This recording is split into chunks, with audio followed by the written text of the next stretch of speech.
El 31 de mayo pasado se recordó el Día Nacional de la Lucha contra el abuso sexual y la explotación de los niños y niñas en nuestro país.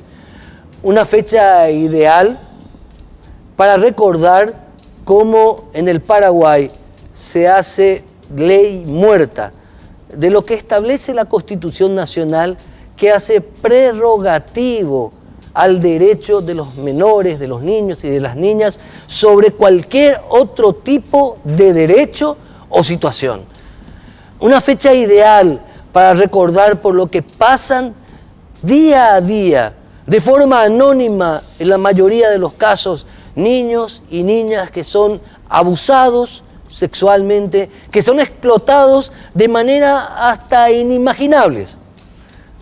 El 31 de mayo de cada año no debe ser una fecha común y corriente de actos institucionales, de publicaciones en los medios de prensa, de palabras alusivas de las autoridades de turno. Cada 31 de mayo debe ser tomado como una fecha de tristeza, porque en ese día debemos recordar que hoy en nuestro país no se puede asegurar que los derechos de todos los niños y niñas de este país están totalmente cubiertos, incluso hasta los más esenciales.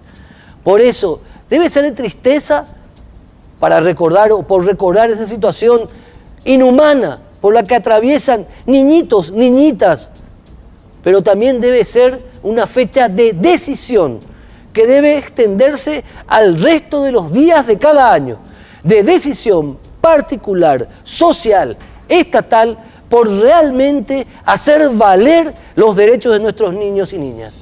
Por eso, el 31 de mayo pasado, nos recordamos nuevamente de que hoy, actualmente y penosamente, el artículo de la Constitución Nacional que habla de los derechos prerrogativos de los niños y niñas de este país, que debemos defender todos, realmente hoy día es un artículo muerto, es un artículo al cual no se le da vida. Es una pena realmente, pero espero que ese día de tristeza se traslade en día de acción en el resto de los años. A la vuelta al corte, el primer tema del día de hoy.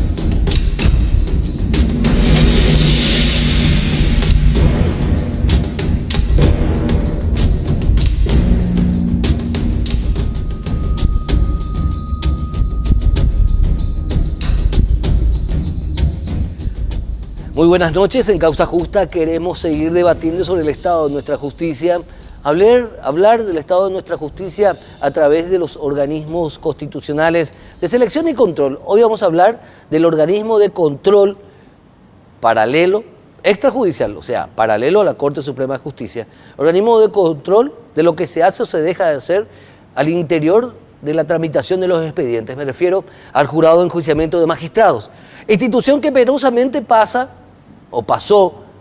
por una crisis terrible, profunda, que desacreditó aún más a esta institución en la imagen o en la visión de la ciudadanía. Hoy nos acompaña, el titular de este órgano constitucional, el doctor Cristian Kriskovic, quien asumió la dura tarea en medio de la crisis de tratar de llevar el barco a buen puerto. Doctor Kriskovic, muy buenas noches, bienvenido. Buenas noches, Héctor. Muchas gracias por la invitación. Un saludo a toda la audiencia que nos mira. Hoy día, ¿cuál es el papel que tiene el Jurado de Enjuiciamiento de Magistrados? En la tarea interna de dejar de lado lo que estaba mal y en la tarea externa recuperar la credibilidad de la ciudadanía. Vos lo decías bien, Héctor, al presentarme. Asumimos hace poquito, cumplimos 5 meses nada más en esta nueva cara que queremos dar al jurado. y asumimos en un momento de crisis gravísima, como tú lo decías, una crisis institucional profunda. Yo suelo decir que nos tocó tratar de dar vida a un enfermo terminal, si no a un muerto. La credibilidad del jurado estaba por el suelo. Los hechos que motivaron esa crisis, todos los conocemos, son hechos gravísimos que desnudaron no solo la corrupción dentro del jurado, sino en todo el sistema de justicia.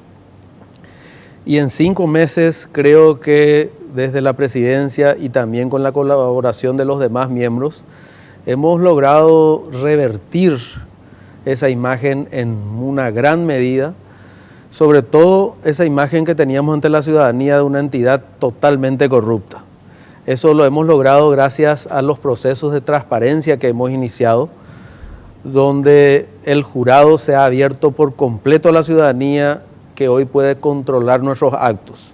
Desde pequeños detalles, como inaugurar una nueva página web donde todo prácticamente está exhibido, actas, nombramientos, resoluciones administrativas, orden del día, que antes era desconocido para la generalidad de la gente, resoluciones, y ya muy pronto, quizá la semana que viene o más tardar en 15 días, el control electrónico de los expedientes.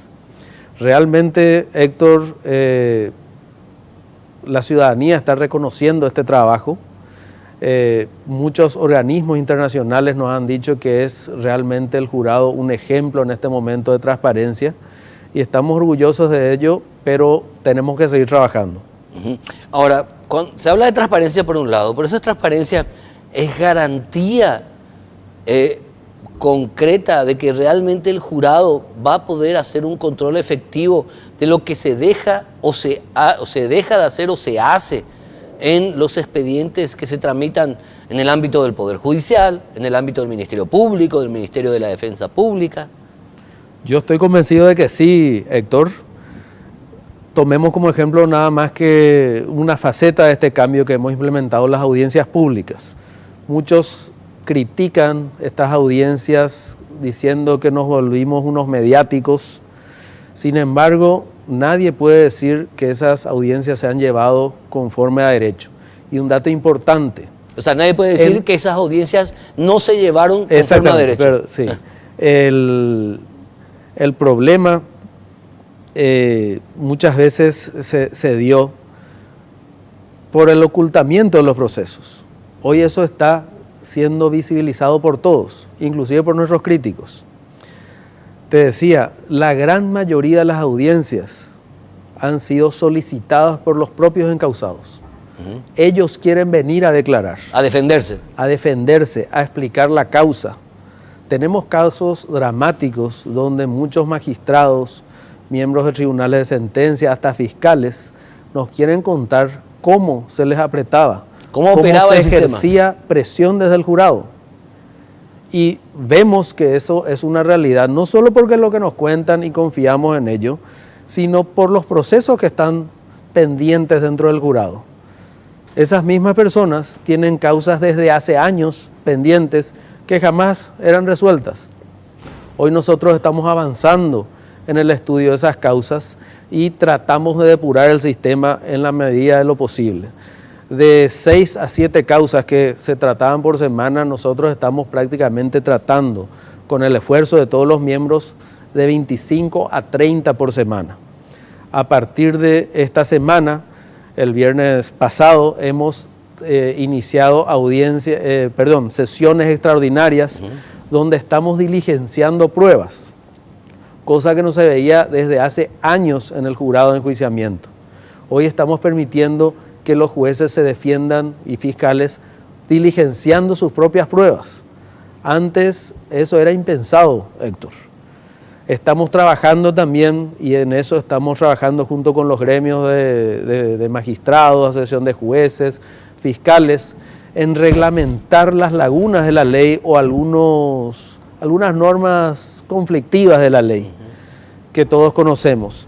Entonces creemos que toda esta transparencia externa que tú decías se va a ver reforzada con la institucionalidad que estamos implementando. Entonces, creemos que de aquí a un mes más o menos podemos tener cerrado un reglamento que regule adecuadamente el proceso dentro del jurado, y eso sí ya va a ser cerrar prácticamente todo este proceso de depuración y de transformación del jurado. Entiendo. Ahora, este proceso de depuración también tiene que ver con la forma en que se reciben las denuncias en el marco del control del jurado. Hay mayor filtración porque hay mayor lectura de lo que se pretende a través de la denuncia, porque muchas veces la denuncia contra un fiscal, contra un juez, contra un camarista, lo único que pretende es que ese magistrado se aparte de la causa. Así es. También hemos tenido un fenómeno muy llamativo, Héctor, ya que recordarán todos, la audiencia misma, cuando asumimos, hicimos como primer acto publicidad de las denuncias que teníamos pendientes, y teníamos 729. A pesar de que, como te dije, trabajamos con 25 o 30 por semana desde febrero,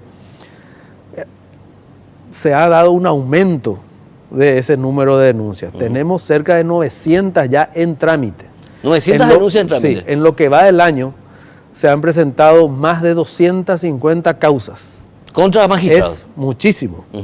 Por un lado se puede decir que es negativo, porque quiere decir que algo está funcionando mal, pero por el otro lado, desde el punto de vista del jurado, es positivo porque creemos que el jurado está cumpliendo con su objetivo de ser una herramienta para garantizar el buen proceso, el buen caminar de la justicia. Ahora, ¿cómo? Esas causas, Sí. Respondiendo a tu pregunta puntualmente, Sí, doctor. esas causas lógicamente no festejamos que haya ese número ni que haya aumentado, pero sí es un llamado de atención para todo el sistema. Nosotros estamos poniendo más rigurosidad a la hora de analizar esas resoluciones. Estamos pensando en esta reglamentación a futuro, exigir mayor seriedad a los denunciantes. Tenemos algún número de denunciantes que son casi permanentes. Invitados de la casa. Exactamente, y siempre que están litigando están formulando denuncias. Entonces estamos queriendo ser un poco más estrictos en esos casos. Claro, porque eso nos lleva, disculpame, doctor Crisco, Sí. mi presidente, nos lleva a pensar en lo siguiente, porque no hay pocas denuncias que refieren de que todavía se sigue instrumentando al jurado en enjuiciamiento de magistrado, o se pretende seguir instrumentando al jurado para que sirva de espada de Damocles contra cualquier magistrado. Una Así espada ahí que pende en su cabeza para hacer que se aparte directamente. ¿Cómo hacer para cortar ese tema ya de alguna vez? Desde el punto de vista jurisdiccional, que creo es el encargado realmente de velar para que eso no sea así, tengo entendido que la gran mayoría de los tribunales, pero uniformemente la Corte Suprema de Justicia, han determinado que la simple denuncia al jurado de enjuiciamiento de magistrados por parte de cualquier persona a un magistrado o fiscal no es causal ni de excusación ni menos de recusación. Eso ya está resuelto. Exactamente. Ya se resolvió eso. Eso también nosotros lo determinamos con suma claridad. Ah, perfecto. De manera que no puede nunca tenerse como una herramienta la simple denuncia. Antes se tenía. Pero está mal. Había magistrados que decían, hacerme favor, denunciame, así yo me aparto de esta causa, no sé. Así mismo, no puede ser, y eso hay criterios uniformes en tribunales. En el jurado, te repito, estamos analizando con mayor rigurosidad. Ya hemos calificado en 2 o 3 causas la conducta de los denunciantes como de mala fe o como un ejercicio abusivo de derecho. Hemos condenado en costas en 1 o 2 casos. ¿Se hace con costa o se emite, se tramita ante la Corte o se pide que la Corte tramite sanciones como suspensión de la matrícula? Paralelo a estas herramientas que nos da nuestra ley, nosotros, cuando en el caso que calificamos de ejercicio abusivo de derecho, remitimos los antecedentes a la Corte Suprema de Justicia, que es la que puede realmente juzgar o aplicar alguna sanción al abogado que ejerció abusivamente el derecho. Nosotros solo juzgamos a fiscales y magistrados, pero sí la ley nos faculta a calificar la denuncia y así lo estamos haciendo. También queremos dar o poner mayores exigencias a las denuncias para que sean más responsables.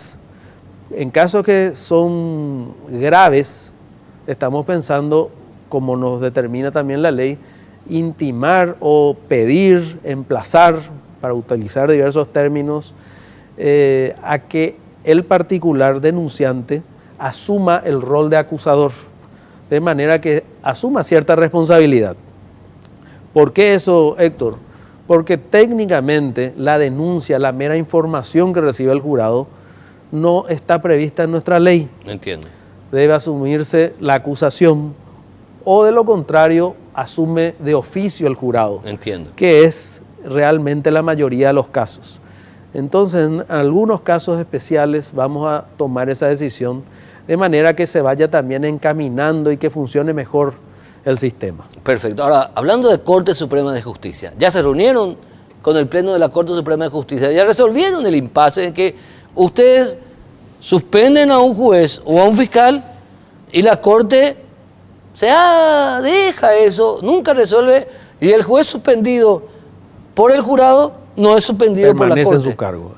Se permanece en el cargo, y hay varios casos actualmente, creo. ¿Se resolvió ya ese impasse? Sí, el martes pasado estuvimos reunidos miembros del jurado con ministros de la Corte y efectivamente hemos, yo creo que resuelto esa situación. Para ser justos tenemos que informar a toda la ciudadanía, y eso he informado yo al salir de la reunión.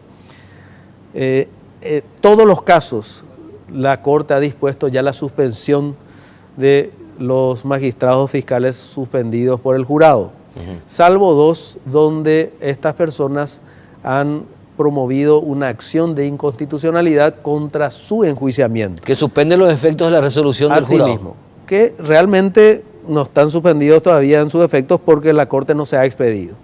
Nuestra ley no permite la judicialización del proceso, salvo la sentencia definitiva que puede ser recurrida vía acción de inconstitucionalidad, pero la ley es clara solamente si se ha violado el debido proceso. Claro. No puede juzgarse la opinión del jurado. Entonces, hoy en día todas las resoluciones están siendo ejecutadas por la Corte. Lo que la Corte nos pide es que nuestra comunicación vaya acompañada de los argumentos o de los méritos del enjuiciamiento y sobre todo del por qué pedimos la suspensión. ¿Ustedes piden la suspensión o resuelven suspensión? Resolvemos la suspensión de acuerdo a nuestra ley. O sea, ustedes tienen la capacidad de suspender a un magistrado. Asimismo, esa es una discusión más amplia porque la Constitución Nacional determina que es la Corte Suprema de oficio o a pedido del jurado de enjuiciamiento de magistrados. Pero nuestra ley dio un paso más en ese sentido y es ahí donde se dan las diferencias con los gremios que se ven afectados por esa norma. La ley nos permite a nosotros suspender de oficio y simplemente comunicar esa decisión a la Corte para su ejecución. En ese sentido nos hemos puesto de acuerdo de que la Corte va a ser la que va a suspender, pero simplemente nos pidieron que fundemos o que comuniquemos los motivos por los cuales nosotros consideramos que ese actuar negligente o que amerita una investigación nosotros consideramos grave. Entonces poner esos argumentos. Y así vamos a hacer. El incidente procesal del telefonazo, de la llamada, ¿ya ha terminado nuestra justicia? ¿O seguimos teniendo ese incidente procesal del telefonazo? Realmente yo espero que haya terminado. Los miembros del jurado al menos estamos haciendo el esfuerzo de cambiar la imagen del jurado y desde la presidencia por lo menos tener por seguro, Héctor, que no hay telefonazos a nadie, ni de mí ni de ninguno de mis asistentes.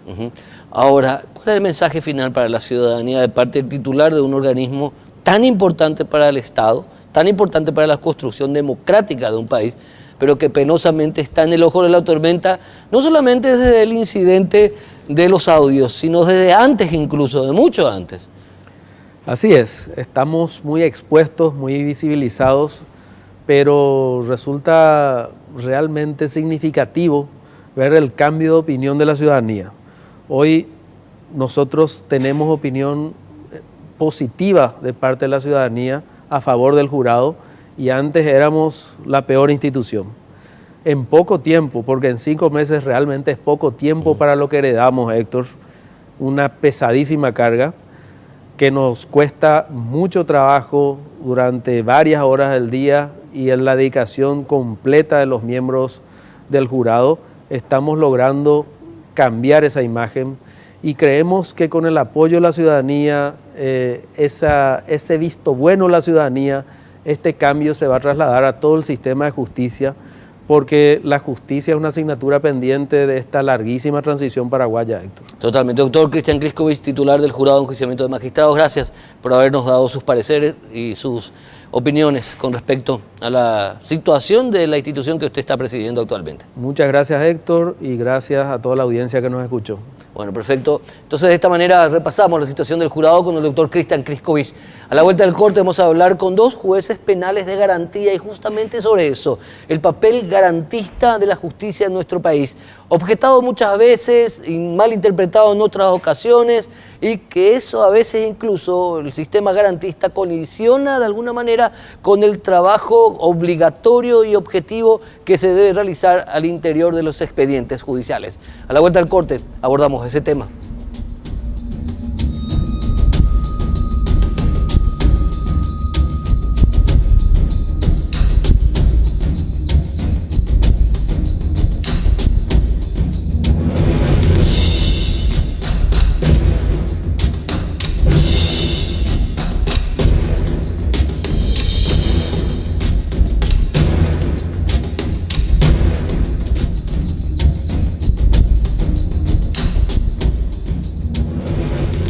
Cuando analizamos expedientes judiciales, acciones del Ministerio Público, resoluciones de la Corte o de los estrados inferiores, como por ejemplo juzgados penales de garantía, tribunales de sentencia, cámaras de apelación, siempre salta la palabra garantista, que nuestro sistema jurídico es demasiado garantista con los delincuentes, con los criminales, que los criminales y los delincuentes tienen más derechos que las víctimas de cualquier tipo de crimen o de cualquier tipo de delito. Y se plantea eso por un lado, y por otro lado se plantea también la falta de objetividad en muchos casos en las etapas de investigación de los expedientes judiciales, en las etapas de juzgamiento de los expedientes judiciales. Garantismo, objetividad, justicia, ¿qué tenemos realmente en nuestro país? Hoy invitamos a dos distinguidos jueces penales de garantía, justamente, que están ahí en la trinchera jurídica, le digo yo. Por un lado, el doctor Carlos Vera, quien es juez penal de garantía de Ciudad del Este y también es juez medioambiental también del Alto Paraná, si no estoy equivocado. No, ya habíamos dejado. Ya habías dejado. Doctor Carlos Vera, bienvenido, gracias por estar con nosotros. Muchas gracias, buenas noches, Héctor, buenas noches. A ti y a toda la audiencia. También está con nosotros el doctor Daniel Ledesma, juez penal de garantía en el Chaco, en Pozo Colorado. Pozo Colorado, allá en Pozo Colorado. Bienvenido, doctor Daniel Ledesma, ¿cómo está? Buenas noches, Héctor.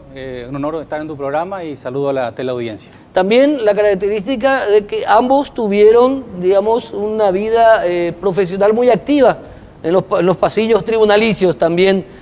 Incluso el doctor Carlos era un poco más que vos, doctor Ledesma. Lo tuyo fue más... Y a los 29 entré, así a los 29 ya entraste, un poquito, pero el doctor Carlos era varios años de ejercicio de la profesión. Comienzo con el de más experiencia, ¿te parece? Así mismo.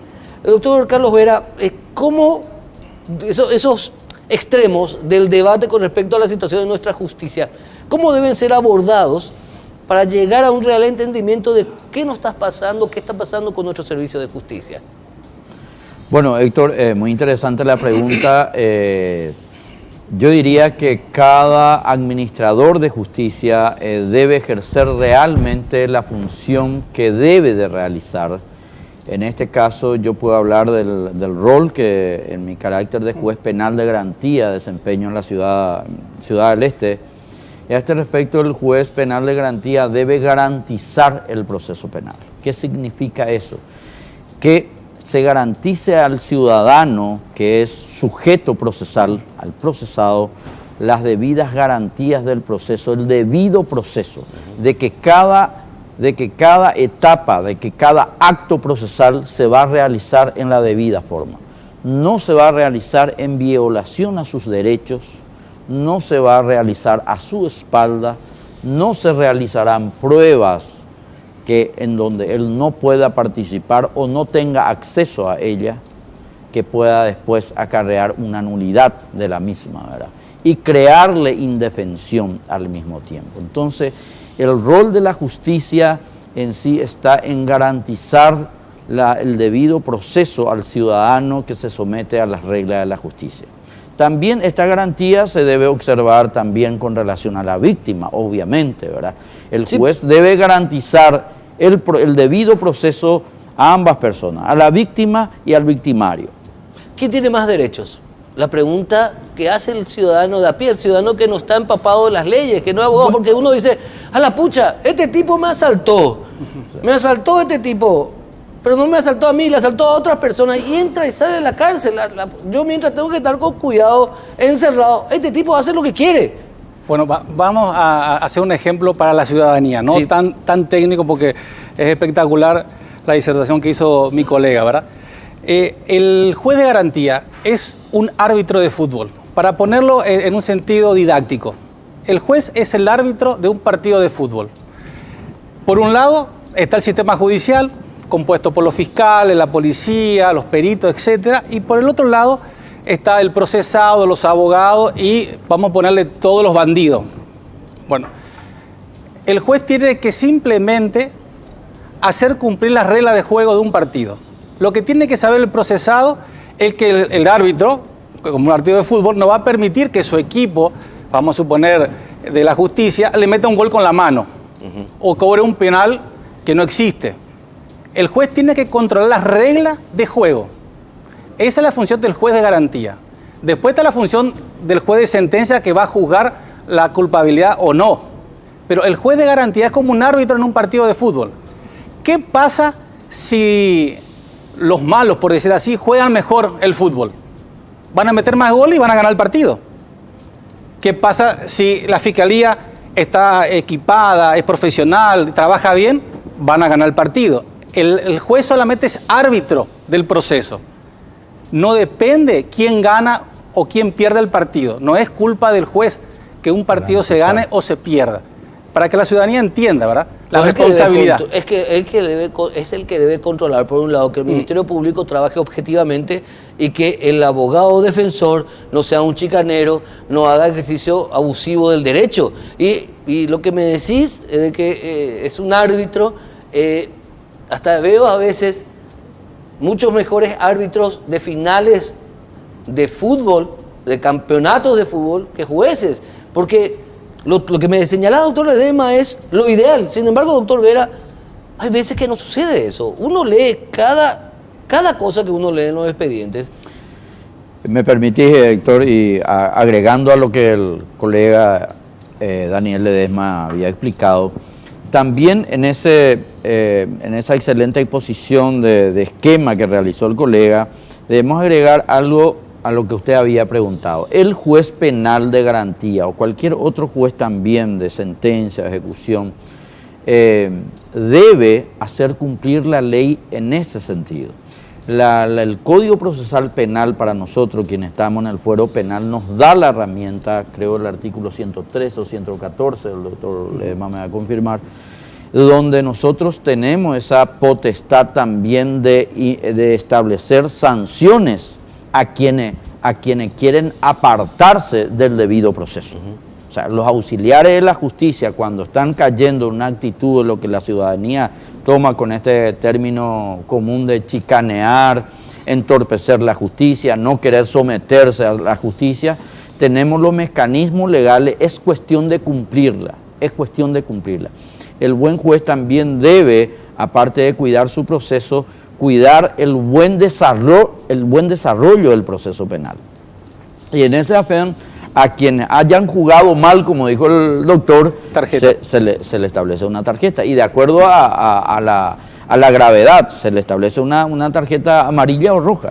El artículo 113 y el artículo 114 del Código Procesal Penal, el 112 inclusive, está la declaración de litigante de mala fe. También. Hay que declararle litigante de mala fe al abogado que está actuando en forma chicanera y entorpece el buen desarrollo de la función. Recientemente te tocó ser parte de un tribunal de sentencia, doctor Vera, en Ciudad del Este, que desestimó un caso abierto en base a una investigación de la Senat porque se descubrió que los agentes de la Senat habían cometido irregularidades que hoy, por decisión de ese tribunal de sentencia, están siendo investigadas penalmente incluso. Así mismo, Héctor, y ese debe ser, creo, firmemente la convicción que debe tener un juez penal de garantía o de sentencia. En este caso me tocó a mí actuar como juez penal de sentencia, en donde en el desarrollo del juicio oral, al producirse las pruebas, tanto testimoniales y documentales, hemos pernotado de que con otra prueba que ha sido también admitida en el juicio oral y público, que fue una prueba de filmación de circuito cerrado, denotaron totalmente otra cuestión a lo que los agentes de la Senat habían señalado en su parte del procedimiento, en su acta de procedimiento y en su declaración testimonial ante el tribunal. No se percataron ellos en que en el lugar donde estaban haciendo el procedimiento estaban siendo filmados por 3 cámaras de circuito cerrado que a la vez fueron admitidas como prueba en la etapa procesal anterior y se desarrolló esas pruebas, nos dio suficiente elemento a los miembros del tribunal y por mayoría, en el caso concreto con el doctor Marino Méndez y mi persona, hemos votado por la absolución de estos ciudadanos y en consecuencia la mala actuación que consideramos también de los agentes de la Senat y que hayan mentido en el tribunal ante un tribunal de sentencia y producido documentos falsos, remitido esos antecedentes al fiscal penal ordinario para que esta unidad fiscal realice su investigación al respecto. A la vuelta del corte seguimos con el doctor Vera y el doctor Ledesma. Quiero preguntarle a ellos, no son dirigentes gremiales, están en la dirigencia gremial, pero les quiero preguntar como jueces del día a día, ¿cómo está nuestra justicia? Queremos escuchar la opinión de estos dos connotados magistrados. A la vuelta del corte.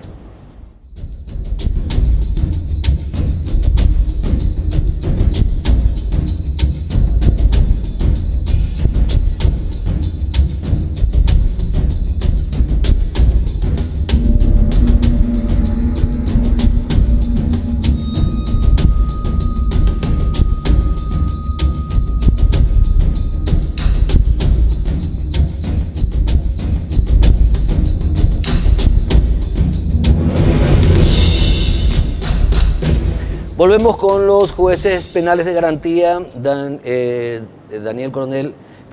Ledesma y Carlos Vera. De repente se me cruzan los apellidos hasta ahora. Y el planteamiento es el siguiente, doctor Ledesma. ¿Cómo ves el estado de la justicia? Si bien, de seguro, porque este programa ven ministro de corte, ven autoridades, de seguro que vas a estar un poco compelido, ¿verdad?, de tener una autocrítica, pero desde el punto de vista de la autocrítica, ¿cómo está hoy día nuestro Poder Judicial? Yo personalmente creo que la justicia, a pesar de la sensación ciudadana que de repente no es el pensamiento que pueda tener un magistrado, va mejorando día a día. La justicia es evolutiva. Así como un magistrado evoluciona en su carrera con los pensamientos, con los fallos, la justicia va evolucionando y va tomando correcciones. Por eso se cambian leyes penales, procedimentales, ¿verdad? Lo que hace años se pensaba de una forma con la misma ley, hoy se piensa de otra forma porque la justicia es evolutiva. El juez evoluciona. El juez se prepara cada día más, hay más capacitaciones, hay más competencia, entonces hace que la justicia sea cada vez mejor. No está monopolizada, antes había pocos jueces, estaba monopolizado el poder, hoy hay muchos jueces, entonces obviamente que eso hace que haya más perfeccionamiento en la justicia. Realmente creo que en lo penal hay que avanzar en varios puntos, por eso hay una reforma en el Congreso, en la parte del Código Procesal Penal sobre todo, porque hay muchas falencias. Te cuento una falencia muy simple. ¿Quién controla al Ministerio Público antes de la imputación? El Ministerio Público comunica un hecho ilícito y hasta que no imputa es laguna, es oscuridad total para el órgano jurisdiccional. Recién se prende el juez de garantía, prende la luz para controlar cuando hay imputación. Pero el código dice que el juez penal es juez de garantía y juez de control de la investigación. Todavía no se ha determinado qué es el control de la investigación, cómo se controla la investigación. Es un debate que todavía no salió a la luz. Todos tenemos el chip de juez de garantía, de que la parte diga, esto está bien, esto está mal, señor juez, y el juez resuelve. pero el juez de oficio puede controlar la investigación aunque no existe imputación. Esto dice el marco procesal. Dice el código. ¿Y no se aplica? No se aplica. Yo personalmente he hecho en 2 o 3 oportunidades que me he enterado actuaciones irregulares, ¿verdad? Y he controlado, pedido la carpeta fiscal y ha habido todo un problema porque no me quisieron dar, tuve que intimar, fue la Cámara ordenó que se entregue la carpeta fiscal porque había una irregularidad en el procedimiento sin que exista imputación. Ese es un dato desconocido, que el juez penal de garantía es juez de control. Claro. Sí, así lo dice el El 282. código y el 42. No solo de la actuación, permítame, Sí. no solamente de la actuación del Ministerio Público, también de la Policía Nacional, dice el Sí. Código Procesal.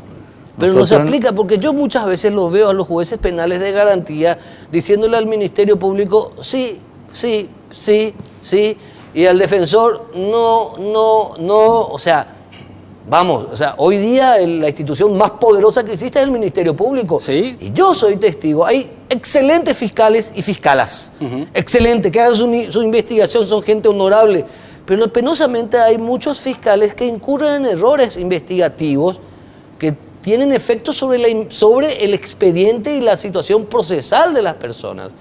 Y eso nadie controla, nadie objeta. Por eso la Fiscalía tiene mucho poder.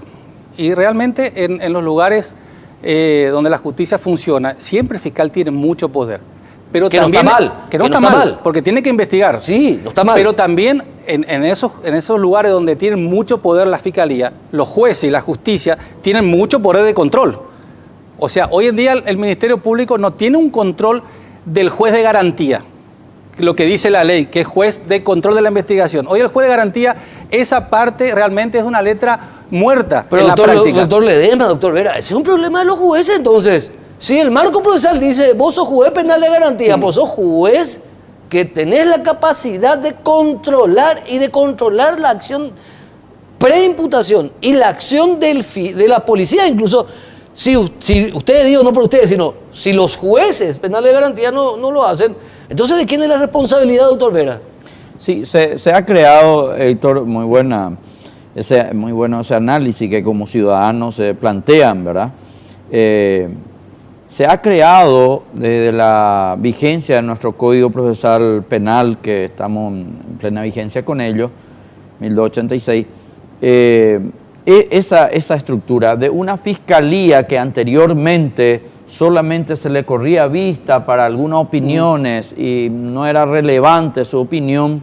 Entonces, con el nuevo sistema procesal penal se le da varias atribuciones. Yo creo que el Ministerio Público también en este aspecto le vino esa sobrecarga de muchas funciones, mucha participación y de mucho poder. Lo que nosotros como órgano jurisdiccional debemos de realizar, tal vez el pecado pueda ser compartido, ¿verdad? De que el fiscal pueda abusar un poco en la realización, en el control, en el uso de ese poder, y nosotros, los jueces penales de garantía, no controlemos todo lo que debemos de controlar. Yo creo que nosotros, los jueces de penales de garantía, debemos de activar el mecanismo del control jurisdiccional. O sea, ustedes pueden decir, y miren que estoy hace tanto tiempo en esta historia, lo que ustedes me dicen para mí es nuevo. O sea, el juez penal de garantía tiene no la capacidad, sino la obligación de controlar todas las acciones que tengan que ver con el expediente que llega a su despacho e incluso todo lo que tiene que ver con la investigación policial. Y tienen ustedes la prerrogativa y el derecho y la obligación de pedir todas las acciones posibles. Yo te voy a contar un caso en concreto para que se entienda que el juez no se activa con la imputación. Sí, señor. Como hoy es la costumbre, también hay un exceso de trabajo, hay un montón de cosas, y etcétera, etcétera. Una vez me entero que un fiscal incauta un vehículo. La ley dice que, el Código Procesal Penal, que tanto el Ministerio Público como la policía, ambos tienen que comunicar al juez de garantía. Obviamente que el Ministerio Público no me comunicó nada, pero la policía sí me comunicó. Esperando que venga el inicio de investigación de ese auto irregular, nunca me llegó. ¿Qué hago? Hago un expediente de oficio de control judicial de la investigación y pido la carpeta fiscal. Pido la carpeta fiscal, ahí empieza a negarse el fiscal. ¿Por qué? Porque no comunicó, si no hay comunicación no hay expediente. O sea, el juez de garantía no se prende con una lamparita.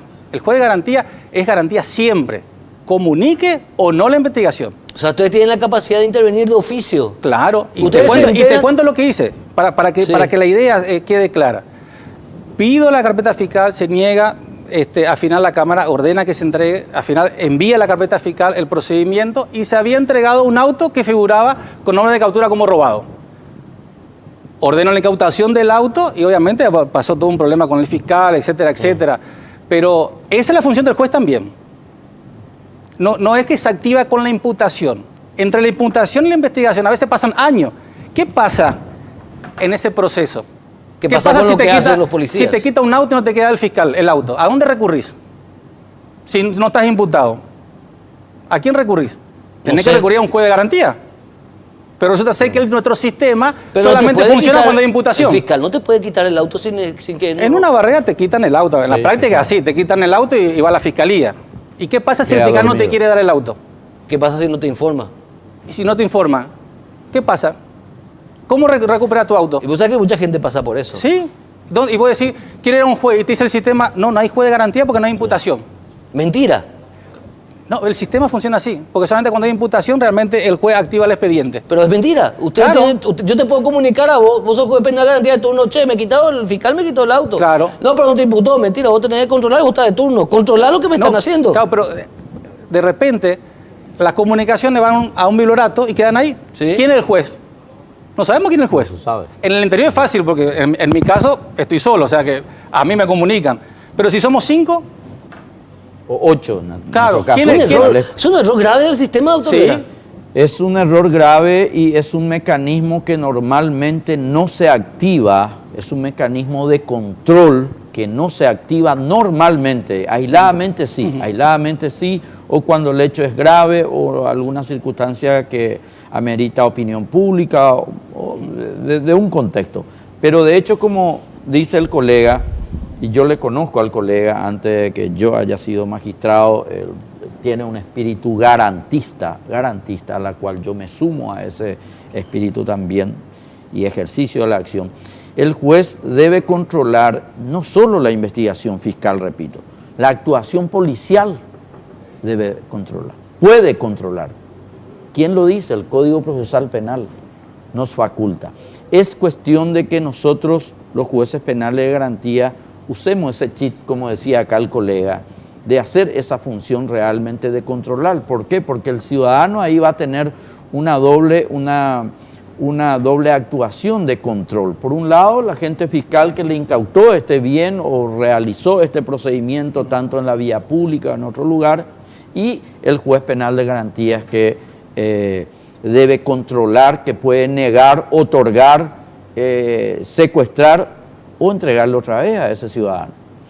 Bueno, finalmente, ¿cómo se controla que las garantías constitucionales de que la tramitación de un expediente sea absolutamente objetiva y en base a la ley en favor de procesado y de denunciado y de denunciante, sea el Estado a través del Ministerio Público, sea un particular, cómo se prevé o se protege si es que para que esas garantías se sigan protegiendo en instancias superiores? Cámara de Apelación, Corte Suprema de Justicia. ¿Cómo se hace? bueno, Daniel, sí, adelante. el tema es así. Vamos a empezar por la base, en la fiscalía, ¿verdad? Hoy en día, en la práctica, el abogado que defiende a un procesado recurre al fiscal para hacer diligencia, ¿verdad? Le dice, yo necesito que hagas estas diligencias.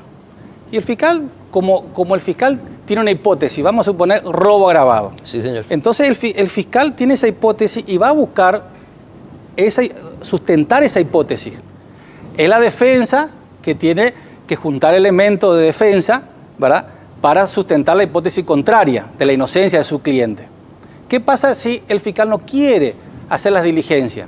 Vamos a suponer, como en este caso, un circuito cerrado que hizo que, en el caso del doctor, cambiara la situación. No voy a pedir ese circuito cerrado. Y hoy en la práctica los abogados terminan suplicándole al fiscal eso. Sí. El abogado tiene que decirle, ¿no me das? No, te urjo de vuelta al fiscal. Voy al juez penal no, de garantía. no voy al juez de garantía. Sí. Señor juez, el fiscal no me quiere hacer esta diligencia, ¿puede ordenar? Sí, pum, y ordena. El juez puede ordenar. Y se acabó. Debe ordenar. Así de simple. Sí. Pero la gente no recurre a garantías que existen porque el chip del abogado está en la fiscalía. Sí. Vos te vas a una audiencia preliminar y el fiscal termina hablando con el defensor, abreviado 2 años, 3 años. No, dame tanto. Y el que decide la cantidad de pena en un abreviado es el juez, ni el fiscal, ni la defensa. Perfecto. Finalmente, doctor Vera, ¿cómo apuntalar un mejor servicio de justicia? Y que la garantía, discúlpame, y que la garantía se entienda. Varios factores. Uno del punto estructural, la justicia necesita también de elementos de estructura, de herramientas de trabajo. Eso significa también de una estructura local edilicia, recurso humano, preparación, que hoy día la Corte Suprema de Justicia sí puedo decir que está enfatizando mucho en ese aspecto. Nosotros los magistrados tenemos constantemente cursos en distintas áreas para que nos permita también conocer el área en la cual estamos ejerciendo nuestra función. Por otro lado, los magistrados todos debemos de actuar de oficio, activar los mecanismos de control. Hoy día, por ejemplo, por decirte una institución procesal o por decirte de fondo del derecho, como la prescripción, es una institución de orden público. El juez, cuando ve una situación de esa naturaleza, donde ha transcurrido un plazo que amerita declarar la prescripción de oficio, lo debe declarar. Estos controles de garantía del debido proceso y de dar la igualdad de oportunidades a las partes, como decía el doctor Daniel Ledesma ahora, lo debe dar el juez. Yo tengo una experiencia linda allá en Alto Paraná, y los abogados, los auxiliares de justicia que nos estén viendo en este momento, se ha de recordar que es así. Yo le digo a los auxiliares de justicia, pues se me viene y se me queja cuando un agente fiscal u otro no le está realizando su prueba. Tráigame su escrito de urgimiento y yo le realizo en calidad de anticipo jurisdiccional de prueba. Te realizo eso. Ante la imposibilidad que el director de la investigación, porque el director de la investigación es el agente fiscal, si el director de la investigación no te hace caso, acá tenés un juez penal de garantía que te va a realizar en carácter de anticipo. Y esos mecanismos tenemos que activar como administradores de justicia. Importantísimo aporte de ambos. Echaron luz sobre algo que yo no lo tenía presente, no lo debatía, no lo hablaba, porque, bueno, las cosas son así, pero creo que va a dar que hablar lo que acaban de ustedes revelar. Muchos abogados van a tener nota, están tomando nota. Bueno. Doctor Carlos Vera, gracias por haber venido al programa. Doctor Daniel Ledesma, el mismo agradecimiento. Gracias, un honor estar acá, como te dije. Bueno, nosotros por su parte y por parte nuestra nos volvemos a encontrar en la próxima edición de Causa Justa. Que tengan un excelente resto de jornada. Nos encontramos el domingo que viene.